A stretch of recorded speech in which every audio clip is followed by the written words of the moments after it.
ಶ್ರೀ ಸಾಯಿರಾಮ್. ಆತ್ಮೀಯ ವಿದ್ಯಾರ್ಥಿಗಳೇ, 10ನೇ ತರಗತಿ ರಾಜ್ಯ ಪಠ್ಯ ವಿಜ್ಞಾನ ಪಠ್ಯಪುಸ್ತಕ 1 ಪಾಠ ನಮ್ಮ ಪರಿಸರ. ಎಲ್ಲರಿಗೂ ಸುಸ್ವಾಗತ. ಪರಿಸರ ಎಂಬ ಪದ ನೆನಪಿಗೆ ಬಂದ ತಕ್ಷಣ ಮತ್ತೊಂದು ಪದ ನೆನಪಾಗುತ್ತೆ, ಅದುವೇ ಹಸಿರು. ಹಸಿರು ಅಂದ ತಕ್ಷಣವೇ ಅದೇ ನಮ್ಮ ಉಸಿರು. ಇಷ್ಟೇ ಅಲ್ಲ, ಪರಿಸರ ಅಂದ ತಕ್ಷಣ ನನಗೆ ನೆನಪಾಗ್ತಕ್ಕಂಥದ್ದು ಮರ, ಹಸು, ನದಿ. ಯಾಕೆ ಅಂತ ಹೇಳಿದ್ರೆ ಅವು ಮೂರೂ ಸಹ ನಮಗೆ ಉತ್ತಮ ಮೌಲ್ಯವನ್ನು ಕಲಿಸ್ಕೊಡ್ತವೆ. ಯಾವುದಂದರೆ ಇತರರಿಗಾಗಿ ನೀನು ಬದುಕು ಅಂತ. ಪರೋಪಕಾರಾರ್ಥಂ ಫಲಂತಿ ವೃಕ್ಷಃ. ಒಂದು ವೃಕ್ಷ, ಒಂದು ಮರ ಪರರ ಉಪಕಾರಕ್ಕಾಗಿ ಹಣ್ಣನ್ನು ನೀಡುತ್ತೆ. ಪರೋಪಕಾರಾರ್ಥಂ ದುಹಂತಿ ಗಾವಃ. ಒಂದು ಹಸು ಇತರರಿಗಾಗಿ ಹಾಲನ್ನು ನೀಡುತ್ತೆ. ಪರೋಪಕಾರಾರ್ಥಂ ಪ್ರವಹಂತಿ ನದ್ಯಃ. ನದಿಗಳು ಇತರರಿಗಾಗಿ ಹರಿಯುತ್ತವೆ.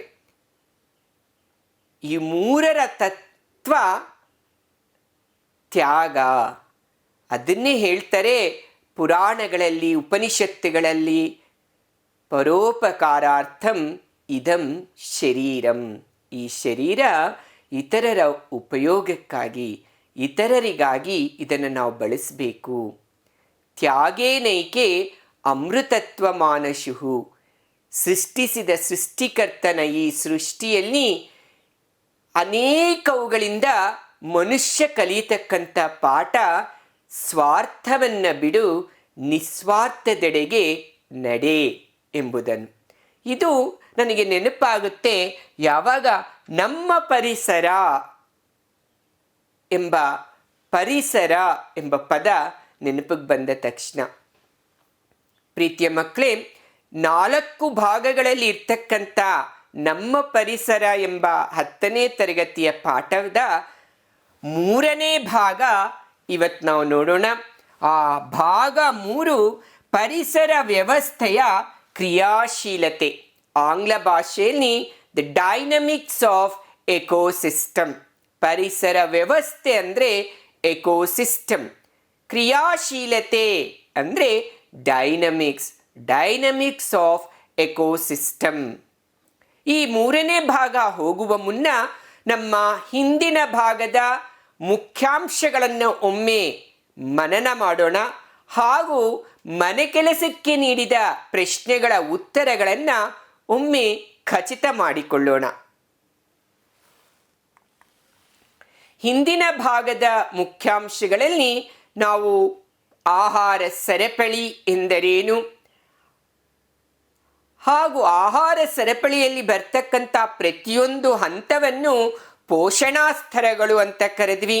ಅದರಲ್ಲೂ ಸಹ ಮೊದಲನೇ ಪೋಷಣಾ ಸ್ತರ ಯಾವಾಗಲೂ ಉತ್ಪಾದಕರಾಗಿರುತ್ತೆ.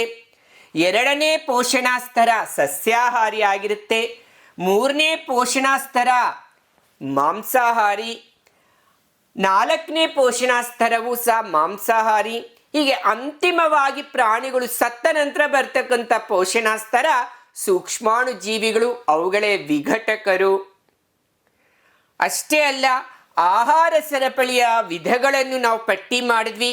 ಅವುಗಳ ಮೊದಲನೇ 2ನೇ ಪೋಷಣಾ ಸ್ತರಗಳನ್ನು ಆಧರಿಸಿ, ಪ್ರಾಥಮಿಕ ಭಕ್ಷಕರನ್ನು ಆಧರಿಸಿ ನಾವು ಆಹಾರ ಸರಪಳಿಗಳ ವಿಧಗಳನ್ನು ತಿಳ್ಕೊಂಡ್ವಿ. ಸಸ್ಯಾಹಾರಿ ಆಹಾರ ಸರಪಳಿ, ಪರಾವಲಂಬಿ ಆಹಾರ ಸರಪಳಿ ಹಾಗೂ ಕೊಳೆತಿನಿ ಆಹಾರ ಸರಪಳಿ. ತದನಂತರ ಈ ಆಹಾರ ಸರಪಳಿಗಳ ಸಮೂಹ, ಆಹಾರ ಸರಪಳಿಗಳ ಜೋಡಣೆ, ಆಹಾರ ಸರಪಳಿಗಳ ಜಾಲವೇ ಆಹಾರ ಜಾಲ, ಫುಡ್ ವೆಬ್ ಎಂಬುದನ್ನು ಸಹ ನಾವು ತಿಳಿದ್ವಿ. ಈ ಆಹಾರ ಸರಪಳಿ, ಈ ಆಹಾರ ಜಾಲ ಸ್ಥಿರವಾಗಿ ಹಾಗೂ ಸಮತೋಲನ ಸ್ಥಿತಿಯಲ್ಲಿ ಇದ್ದಾಗಲೇ ಪರಿಸರ ವ್ಯವಸ್ಥೆ ಸಮಸ್ಥಿತಿಯಲ್ಲಿ ಇರುತ್ತೆ. ಜೀವ ಪ್ರಭೇದಗಳು ಸಂತೋಷವಾಗಿ ಹಾಗೂ ಅವುಗಳ ಅಂಕಿಅಂಶಗಳ ಸ್ಥಿರತೆಯೂ ಸಹ ಸಮತೋಲನದಲ್ಲಿ ಇರಕ್ಕೆ ಸಾಧ್ಯತೆ ಎಂಬುದನ್ನು ನಮ್ಮ ಹಿಂದಿನ ತರಗತಿಯಲ್ಲಿ ತಿಳ್ಕೊಂಡ್ವಿ. ಮನೆ ಕೆಲಸ 2 ಅದರ ಉತ್ತರಗಳನ್ನು ಒಮ್ಮೆ ಪರಿಶೀಲಿಸೋಣ. ಆಹಾರ ಸರಪಳಿಯಲ್ಲಿ ಉತ್ಪಾದಕರ ಪಾತ್ರವೇನು? ಉತ್ಪಾದಕರು ಪ್ರೊಡ್ಯೂಸರ್ಸ್ ಅಂತ ಕರಿತೀವಿ ಇಂಗ್ಲಿಷ್ನಲ್ಲಿ. ದೆ ಪ್ರೊಡ್ಯೂಸ್ ಫುಡ್. ಉತ್ಪಾದಕರ ಪಾತ್ರ ಆಹಾರ ತಯಾರಿಕೆ. ಆಹಾರ ಸರಪಳಿಯಲ್ಲಿನ ಒಂದು ಪೋಷಣಾ ಸ್ತರದ ಜೀವಿಗಳು ನಾಶವಾದಲ್ಲಿ ಏನಾಗುತ್ತದೆ? ಪೋಷಣಾ ಸ್ತರದಲ್ಲಿ ಒಂದು ಪೋಷಣಾ ಸ್ತರ ನಾಶವಾದರೆ ಆಹಾರ ಸರಪಳಿಯಲ್ಲಿ ಏನಾಗುತ್ತದೆ? ನಿರ್ದಿಷ್ಟ ಪ್ರಭೇದದ ಜೀವಿಗಳು ನಾಶವಾಗುತ್ತವೆ. ಇದರಿಂದ ಪರಿಸರ ವ್ಯವಸ್ಥೆಯಲ್ಲಿ ಅಸಮತೋಲನತೆ ಉಂಟಾಗುತ್ತದೆ. One trophic level organisms are dead, then there is a imbalance in the ecosystem and there is extinction of a particular species. ನಿರ್ದಿಷ್ಟ ಪ್ರಭೇದದ ಜೀವಿಗಳು ನಾಶವಾಗ್ತವೆ. ಇದರಿಂದ ಪರಿಸರ ವ್ಯವಸ್ಥೆಯಲ್ಲಿ ಅಸಮತೋಲನತೆ ಉಂಟಾಗುತ್ತದೆ. ಒಂದು ಆಹಾರ ಸರಪಳಿ ಹಾಗೂ ಒಂದು ಆಹಾರ ಜಾಲವನ್ನು ರಚಿಸಿ. ಇಲ್ಲಿ ಆಹಾರ ಸರಪಳಿ ಗಮನಿಸ್ತಾ ಇದ್ದೀನಿ. ಇಲ್ಲಿ ಚಿತ್ರವನ್ನು ಸಹ ಇಲ್ಲಿ ನಿಮಗೆ ನೀಡಿದೆ, ಬರೆಯುವುದ್ರೂ ಸಹ ತಪ್ಪೇನಿಲ್ಲ. ಕ್ಯಾರೆಟನ್ನು ಮೊಲ ತಿಂತಾ ಇದೆ, ಮೊಲವನ್ನು ನರಿ ತಿಂತಾ ಇದೆ, ನರಿಯನ್ನು ಸಿಂಹ ತಿನ್ನುತ್ತೆ. ಇದು ಆಹಾರ ಸರಪಳಿಗೆ ಒಂದು ಉದಾಹರಣೆ. ಮುಂದುವರಿಯುತ್ತೆ. 3ನೇ ಪ್ರಶ್ನೆಗೆ ಆಹಾರ ಜಾಲ. ಆಹಾರ ಜಾಲ ಇಲ್ಲಿ ಗಮನಿಸ್ತಾ ಇದ್ದೀನಿ. ಹುಲ್ಲಿದೆ ಹಾಗೂ ಕಾಡಿನಲ್ಲಿ ಬೆಳೀತಕ್ಕಂಥ ಕೆಲವು ಹುಲ್ಲು ಮತ್ತು ಹೂಗಳು. ಮೊಲ ಹಾಗೂ ಇಲಿ ತಿಂತಾ ಇದೆ. ಈ ಮೊಲವನ್ನು ದೊಡ್ಡ ಗಾತ್ರದ ಹೆಬ್ಬಾವು ತಿನ್ನುತ್ತೆ. ಅದೇ ಇಲಿಯನ್ನು ಸಹ ಹೆಬ್ಬಾವು ತಿನ್ಬಹುದು. ಈ ಹಾವನ್ನು ಗಡುಗ ಹಾಕ್ ಅದು ತಿನ್ನುತ್ತೆ. ಇಲ್ಲಿ ನಾವು ನೋಡ್ತಾ ಇದ್ದೀವಿ ಆಹಾರ ಜಾಲದಲ್ಲಿ ಆಹಾರ ಸರಪಳಿಗಳು ಒಟ್ಟು ಸೇರ್ತವೆ. ಅಷ್ಟೇ ಅಲ್ಲ, ಆಹಾರ ಜಾಲದಲ್ಲಿ ಒಂದು ಜೀವಿಯನ್ನು 2-3 ಜೀವಿಗಳು ತಿನ್ನಬಹುದು. ಪ್ರಾಥಮಿಕ ಭಕ್ಷಕವನ್ನು 2-3 ಜೀವಿಗಳು ತಿನ್ನಬಹುದು. ಒಂದೇ ಪ್ರಾಥಮಿಕ ಭಕ್ಷಕವನ್ನು 2-3 ತಿನ್ಬಹುದು. 2 ಭಕ್ಷಕರು ಪ್ರಾಥಮಿಕ ಭಕ್ಷಕವನ್ನು ತಿನ್ನಬಹುದು. ಇಲ್ಲಿ ನಿಮಗೆ ಚಿತ್ರಣ ನೋಡಿದ್ರೆ ತಿಳಿಯುತ್ತೆ. ಹೊಂದಿಸಿ ಬರೆಯಿರಿ. ನಾಸ್ಟಾಕ್. ಸರಿಯಾದ ಉತ್ತರ ಉತ್ಪಾದಕರು. ನಾಸ್ಟಾಕ್ ಎಂಬುದು ನೀಲಿ ಹಸಿರು ಶೈವಲಕ್ಕೆ ಉದಾಹರಣೆ. ನೀಲಿ ಹಸಿರು ಶೈವಲಗಳು ಹಸಿರು ವರ್ಣಕವಾಗಿರ್ತಕ್ಕಂಥ ಪತ್ರಹರಿತ್ತು ಇದೆ. ಆ ಪತ್ರಹರಿತ್ತು ಸೌರಶಕ್ತಿಯನ್ನು ರಾಸಾಯನಿಕ ಶಕ್ತಿಯನ್ನಾಗಿ ಮಾರ್ಪಾಟು ಮಾಡಿ ಆಹಾರ ತಯಾರಿಸುತ್ತೆ. ಆದ ಕಾರಣ ನಾಸ್ಟಾಕ್ ಉತ್ಪಾದಕರು. 1 R ಇಸ್ ಕರೆಕ್ಟ್ ಆನ್ಸರ್. ಮೀನು. ಇಲ್ಲಿ ಕೇವಲ ಮೀನು ಕೊಟ್ಟಿದೆ, ದೊಡ್ಡ ಮೀನು ಅಂತ ಕೊಟ್ಟಿಲ್ಲ. ಅದ ಕಾರಣ ನಾವು ಸಣ್ಣ ಮೀನುಗೆ ಹೋಲಿಸ್ಕೋಬೇಕಾಗತ್ತೆ. ಮೀನು ಸಸ್ಯಾಹಾರಿ. ಎಸ್. 2ನೇದು ಎಸ್. ಶಿಲೀಂಧ್ರ. ಶಿಲೀಂಧ್ರ ಫಂಗೈ. ಕ್ಯೂ ಕೊಳೆತಿನಿ. 3ನೇದು ಕ್ಯೂ. ಕರಡಿ. 4ನೇದು ಮಿಶ್ರಾಹಾರಿ. ಪಿ ಸರಿಯಾದ ಉತ್ತರ. ಎಲ್ಲರೂ ಸಹ ಈ ಪ್ರಶ್ನೆಗಳಿಗೆ ಉತ್ತರವನ್ನು ಸಮರ್ಪಕವಾಗಿ ಬರೆದಿದ್ದೀರಿ. ಬರೆಯದೇ ಇದ್ದಲ್ಲಿ ಇದನ್ನು ಸರಿ ಮಾಡಿಕೊಂಡಿದ್ದೀರಿ ಎಂಬುದನ್ನು ನಂಬ್ತಾ ನಮ್ಮ ಇವತ್ತಿನ 3ನೆಯ ಭಾಗ ನಮ್ಮ ಪರಿಸರದಲ್ಲಿ ಬರ್ತಕ್ಕಂಥ ಪರಿಸರ ವ್ಯವಸ್ಥೆಯ ಕ್ರಿಯಾಶೀಲತೆ. ಆ ಪರಿಸರ ವ್ಯವಸ್ಥೆ ಇದೆ, ಅದು ಯಾವ ರೀತಿ ತನ್ನ ಕ್ರಿಯೆಯನ್ನು ಮುಂದುವರಿಸುತ್ತೆ? ಪರಿಸರ ವ್ಯವಸ್ಥೆಯಲ್ಲಿ ಕ್ರಿಯೆ ಮುಂದುವರಿಬೇಕಾಗಿದ್ದರೆ 2 ಅಂಶಗಳು ಪ್ರಮುಖವಾಗಿ ಬೇಕಾಗಿರ್ತಕ್ಕಂಥದ್ದು. ಪ್ರತಿಯೊಂದು ಜೀವಿಯು ತನ್ನ ಉಳಿವಿಗೆ ಹಾಗೂ ತನ್ನ ಸಂತತಿಯನ್ನು ವೃದ್ಧಿಸಲು ಆಹಾರ ಮತ್ತು ಶಕ್ತಿಯ ಅವಶ್ಯಕ. ಆಹಾರ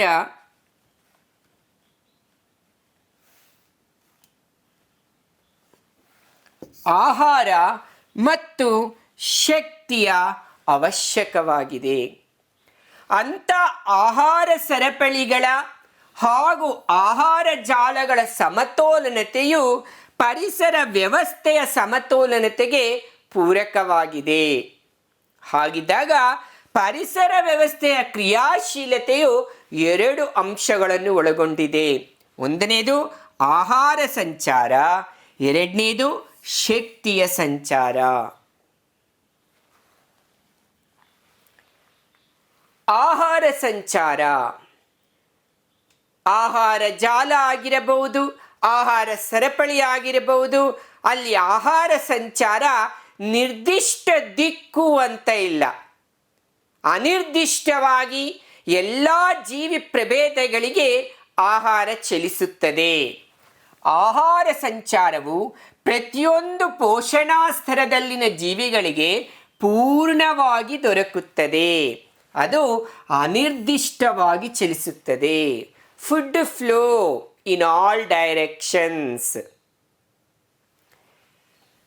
ಶಕ್ತಿಯ ಸಂಚಾರ ಎರಡನೇ ಅಂಶ. Energy flow. ನಮಗೆಲ್ಲ ತಿಳಿದಿರೋ ರೀತಿ ಇಡೀ ಜೀವಂತ ಜೀವಿಗಳು ಬಳಸುವ ಸಂಪೂರ್ಣ ಶಕ್ತಿಗೆ ಮೂಲನೇ ಸೂರ್ಯ, ಸೌರಶಕ್ತಿ, ಸೂರ್ಯ. ಆಹಾರ ಸರಪಳಿಯಲ್ಲಿನ ಪೋಷಣಾ ಸ್ತರಗಳಲ್ಲಿ ಶಕ್ತಿಯು ಏಕಮಾನ ದಿಕ್ಕಿನಲ್ಲಿ ಚಲಿಸುತ್ತದೆ. ವ್ಯತ್ಯಾಸ ಇದೆ. Energy flow is unidirectional, whereas food flow is multidirectional. ಒಂದು ಪೋಷಣಾ ಸ್ತರದಿಂದ ಮತ್ತೊಂದು ಪೋಷಣಾ ಸ್ತರಕ್ಕೆ ಶಕ್ತಿಯ ಸಂಚಾರವು ಕಡಿಮೆಯಾಗುತ್ತಾ ಹೋಗುತ್ತದೆ. ನೋಡಿ, ಒಂದು ಪೋಷಣಾ ಸ್ತರದಿಂದ ಮತ್ತೊಂದು ಪೋಷಣಾ ಸ್ತರಕ್ಕೆ ನಾವೀಗಾಗಲೇ ಆಹಾರ ಸರಪಳಿಗಳ ರಚನೆಯನ್ನು ಅರ್ಥೈಸಿಕೊಂಡಿದ್ದೇವೆ, ಬರೆಯೋ ವಿಧಾನವನ್ನು ಸಹ ತಿಳಿದಿದ್ದೇವೆ. ಹಾಗಿದ್ದಲ್ಲಿ ಪೋಷಣಾ ಸ್ತರಗಳು ಹೆಚ್ಚಾದಂಗೆ ಶಕ್ತಿ ಕಡಿಮೆ ಆಗ್ತಾ ಹೋಗುತ್ತೆ. ಹಾಗಿದ್ರೆ ಪೋಷಣಾ ಸ್ತರಗಳು ಕೇವಲ 3ರಿಂದ 4 ಮಾತ್ರ ಸಾಧ್ಯ. ಗರಿಷ್ಠ ಅಂದ್ರೆ 5 ಪೋಷಣಾ ಸ್ತರಗಳು ಇರಬಹುದು. ಯಾಕೆ ಅದಕ್ಕಿಂತ ಹೆಚ್ಚು ಪೋಷಣಾ ಸ್ತರಗಳು ಇರಕ್ಕೆ ಸಾಧ್ಯ ಇಲ್ಲ ಅಂತ ಹೇಳಿದ್ರೆ, ಶಕ್ತಿ ಕಡಿಮೆ ಆಗ್ತಾ ಹೋಗುತ್ತೆ ಒಂದು ಪೋಷಣಾ ಸ್ತರದಿಂದ ಮತ್ತೊಂದು ಪೋಷಣಾ ಸ್ತರಕ್ಕೆ. ಹಾಗಿದ್ದಾಗ ಮುಂದುವರಿಕೆ ಆಗಿರ್ತಕ್ಕಂಥ ಪೋಷಣಾ ಸ್ತರಗಳಿಗೆ ಶಕ್ತಿಯ ಲಭ್ಯತೆನೇ ಇರಲ್ಲ. ಶಕ್ತಿ ಲಭ್ಯತೆ ಇಲ್ಲ ಅಂತ ಹೇಳಿದ್ರೆ ಪೋಷಣಾ ಸ್ತರಗಳು ಉಳಿವಿಕೆನೇ ಇರೋದಿಲ್ಲ. ಆದ ಕಾರಣ ಯಾವುದೇ ಆಹಾರ ಸರಪಳಿಯಲ್ಲಿ 3ರಿಂದ 4 ಪೋಷಣಾ ಸ್ತರಗಳು ಇರುತ್ತವೆ. ಹೆಚ್ಚೆಂದರೆ 5 ಸ್ತರಗಳು ಮಾತ್ರ.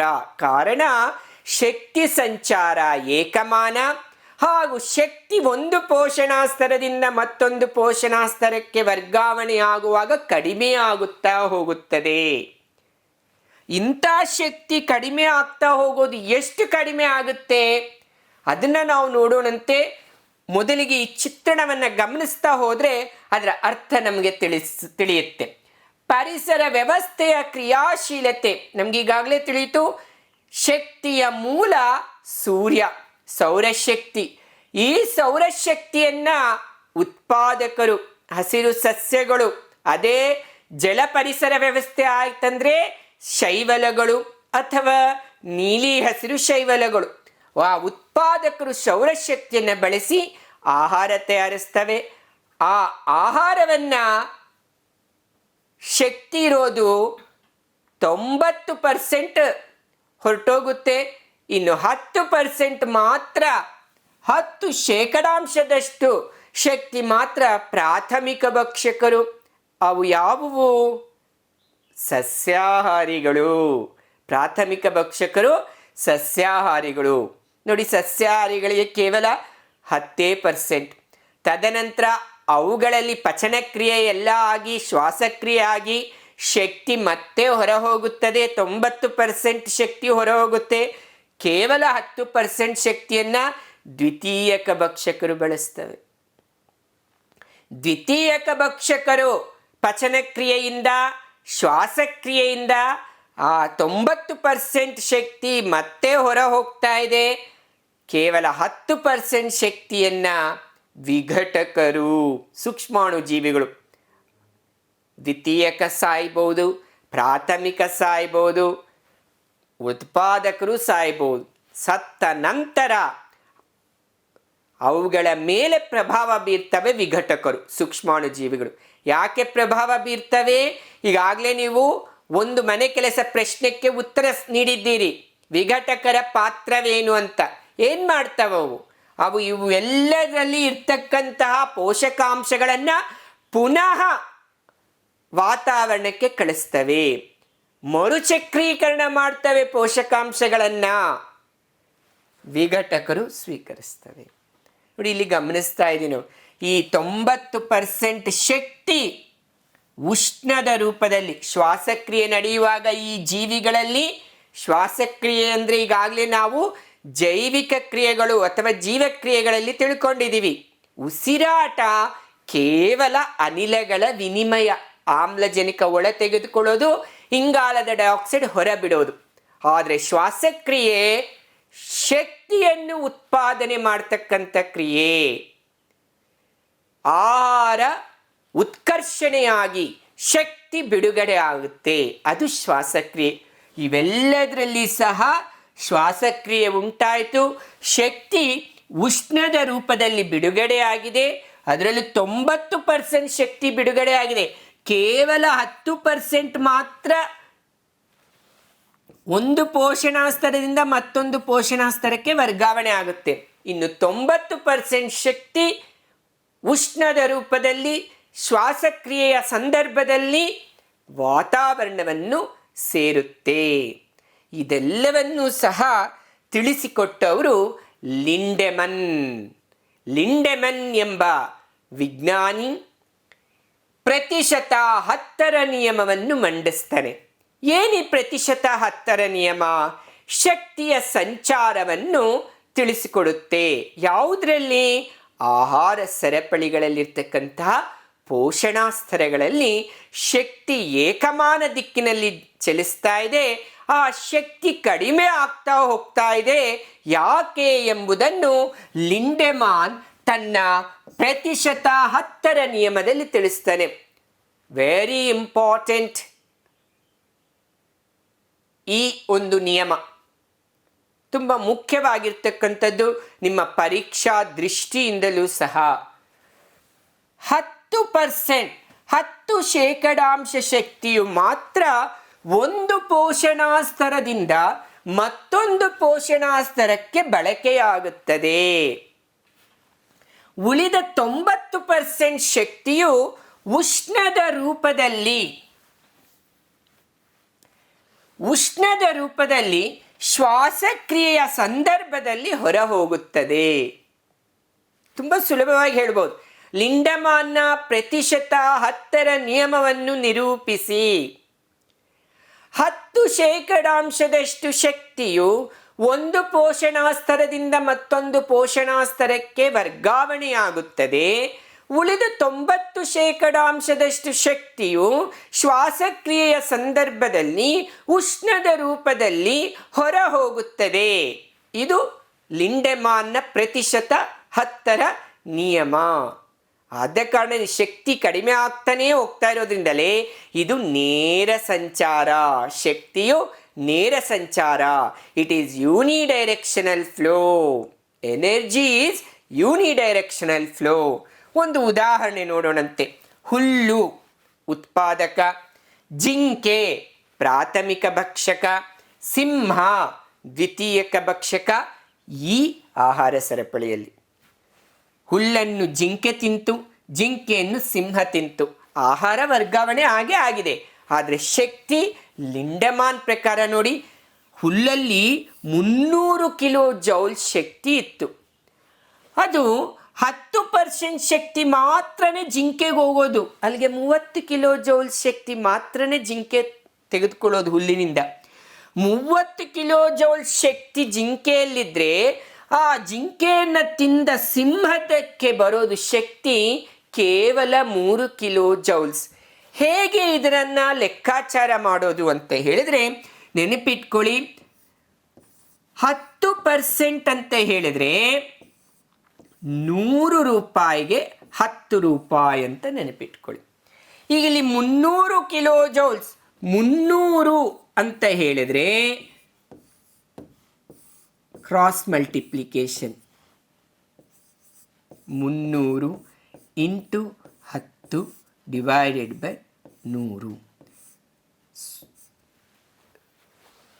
ಕೆಳಗಡೆ 2 0, ಮೇಲ್ಗಡೆ 2 0 ಕ್ಯಾನ್ಸಲ್ ಆಗುತ್ತೆ. 3 ಇಂಟು 10 30 ಕಿಲೋ ಜೌಲ್ಸ್. ಅದೇ 33 ಹೇಗಾಯಿತು? ಇದೇ ರೀತಿ ಮಾಡೋದಷ್ಟೇ. 100ಕ್ಕೆ 10 ಆದರೆ 30ಕ್ಕೆ ಎಷ್ಟು? ಮತ್ತೆ cross multiply, 30 into 10 divided by 100, 3 kilo joules. ಗಮನ ಆಯಿತು. ಒಂದು ವೇಳೆ ನಾನೊಂದು ಉದಾಹರಣೆಯಲ್ಲಿ ಇನ್ನೊಂದು ನಿಮಗೆ ಪರಿಚಯಿಸಕ್ಕೆ ಇಚ್ಛಿಸ್ತೇನೆ. ಹುಲ್ಲನ್ನು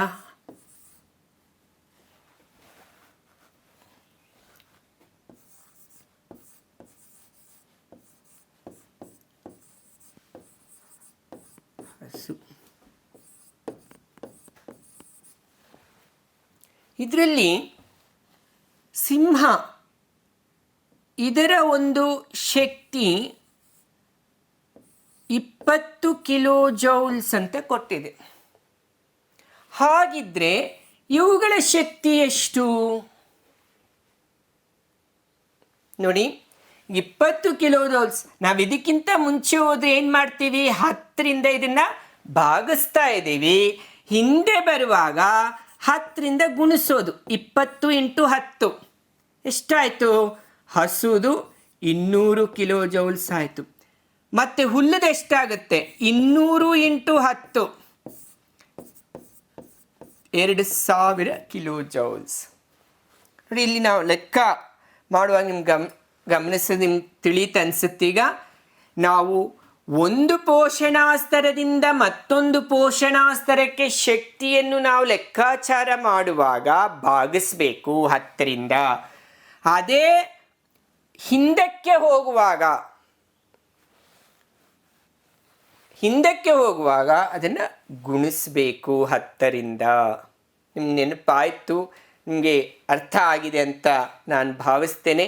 ಇಂಥ ಒಂದು ಅಂಕಿ ಅಂಶಗಳನ್ನು ಬದಲಾಯಿಸಿಕೊಂಡು ನೀವು ಲೆಕ್ಕ ಮಾಡಬೇಕು. ನೋಡಿ, ಇದೇ ಆಹಾರ ಸರಪಳಿಯಲ್ಲಿ ನಾನಿಲ್ಲಿ ಒಂದು ಬರೀತೇನೆ, 25 ಕಿಲೋ ಜೌಲ್ಸ್ ಅಂತ ಬರೆದಿದ್ದೀನಿ. ಇವೆರಡನ್ನು ಲೆಕ್ಕ ಮಾಡಿ. ನೋಡಿ, ಈಗಾಗಲೇ ಅನೇಕ ವಿದ್ಯಾರ್ಥಿಗಳು ಸರಿಯಾಗಿ ಲೆಕ್ಕವನ್ನು ಮಾಡಿದ್ದೀರಿ. 25 ಮುಂದೆ ಹೋದರೆ ಏನು ಮಾಡಬೇಕು? ಅದನ್ನು ನಾವು ಡಿವೈಡ್ ಮಾಡ್ತೀವಿ. 10ರಿಂದ 100ಕ್ಕೆ 10, 25ಕ್ಕೆ ಎಷ್ಟು ನೋಡಿ? 25 ಇಂಟು 100 ಇಂಟು 10 ನೋಡಿ, 25 ಇಂಟು 10 ನೋಡಿ, 100ಕ್ಕೆ 10. ನಾನಿಲ್ಲಿ ಬರೆದೆ, ಯಾವುದು ಜಿಂಕೆದು 25 ಅಂತ ಬರೆದಿದ್ದೀನಿ. 25ಕ್ಕೆ ಎಷ್ಟು? 25 into 10 divided by 100. 10 20.5. So 2.5 kilo joules. ಹಾಗಾದರೆ ಹುಲ್ಲಿಂದೆಷ್ಟು ನೋಡಿ? ಹುಲ್ಲಿಂದು ನೀವು ಕಂಡುಹಿಡಿಬೇಕಾಗಿದ್ರೆ 25 ಇಂಟು 10 ಮಾಡಬೇಕು. ಪ್ರತಿಶತ 10ರ ನಿಯಮ. ಸೊ ಹಿಂದಕ್ಕೆ ಬರುವಾಗ 25 ಇಂಟು 10 250 ಕಿಲೋ ಜೌಲ್ಸ್. ನೋಡಿ, ಅದೇ 250ನ್ನು ಡಿವೈಡ್ ಮಾಡಿ ನಿಮಗೆ 100ರಿಂದ 25. ನೆಕ್ಸ್ಟ್ 2.5.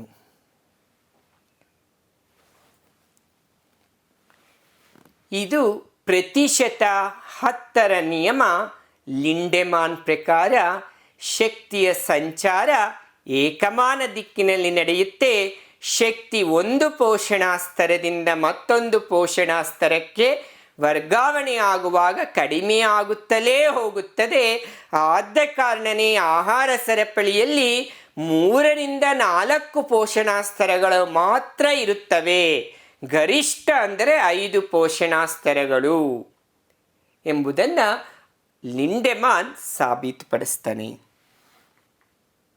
ಮನೆ ಕೆಲಸ 3. ಪ್ರೀತಿಯ ವಿದ್ಯಾರ್ಥಿಗಳೇ, ಇವತ್ತಿನ ನಮ್ಮ ತರಗತಿಯಲ್ಲಿ ಈ ಪರಿಸರ ವ್ಯವಸ್ಥೆ ತನ್ನ ಕಾರ್ಯಶೀಲತೆಯನ್ನು, ಅದನ್ನೇ ಕ್ರಿಯಾಶೀಲತೆ ಅಂತಲೂ ಕರೀತೇವೆ. ಪರಿಸರ ವ್ಯವಸ್ಥೆಯ ಕ್ರಿಯಾಶೀಲತೆಯಲ್ಲಿ ನಾವು ತಿಳ್ಕೊಂಡ್ವಿ, ಶಕ್ತಿ ಆಹಾರ ಸಂಚಾರ ಆಗ್ತಾ ಇದೆ ಆಹಾರ ಸರಪಳಿಗಳಲ್ಲಿ ಹಾಗೂ ಆಹಾರ ಜಾಲಗಳಲ್ಲಿ. ಅದರಲ್ಲೂ ಸಹ ಶಕ್ತಿ ಸಂಚಾರ ಏಕಮಾನ ದಿಕ್ಕಿನಲ್ಲಿ ಮಾತ್ರ ನಡೀತಾ ಇದೆ. ಕೇವಲ 10% ಶಕ್ತಿ ಮಾತ್ರ ಪೋಷಣಾ ಸ್ತರಗಳಿಗೆ ಲಭ್ಯ ಆಗ್ತಾ ಹೋಗುತ್ತೆ. ಉಳಿದದ್ದು ಉಷ್ಣ ರೂಪದಲ್ಲಿ ಹೊರ ಹೋಗುತ್ತೆ ಎಂಬುದನ್ನು ತಿಳ್ಕೊಂಡ್ವಿ. ಈ ನಿಯಮವನ್ನೇ ಪ್ರತಿಶತ 10ರ ನಿಯಮ ಅಂತ. ಇನ್ನು ಆಹಾರ ಸಂಚಾರ ಎಲ್ಲ ದಿಕ್ಕುಗಳಲ್ಲಿ ನಡೆಯುತ್ತೆ. So energy is unidirectional flow, food is multi directional flow. ಒಟ್ಟಾರೆ ಪರಿಸರ ವ್ಯವಸ್ಥೆಯ ಕ್ರಿಯಾಶೀಲತೆಯ ಇವತ್ತಿನ ಈ ಭಾಗವನ್ನು ಸ್ಪಷ್ಟ ಮಾಡ್ಕೋಬೇಕಾಗಿದ್ದರೆ ಕೊಟ್ಟಿರುವ ಈ ಮನೆ ಕೆಲಸವನ್ನು ಪ್ರಾಮಾಣಿಕವಾಗಿ ನೀವು ಮಾಡಿ ಎಂಬುದನ್ನು ತಿಳಿಸ್ತಾ, ಮನೆ ಕೆಲಸ ನೀವೆಲ್ಲರೂ ಸಹ ಚಾಚು ತಪ್ಪದೆ ಬರೀತೀರಿ ಎಂಬುದನ್ನು ಸಹ ಭಾವಿಸ್ತಾ, ಪ್ರಶ್ನೆ 1, ಮನೆ ಕೆಲಸ 3.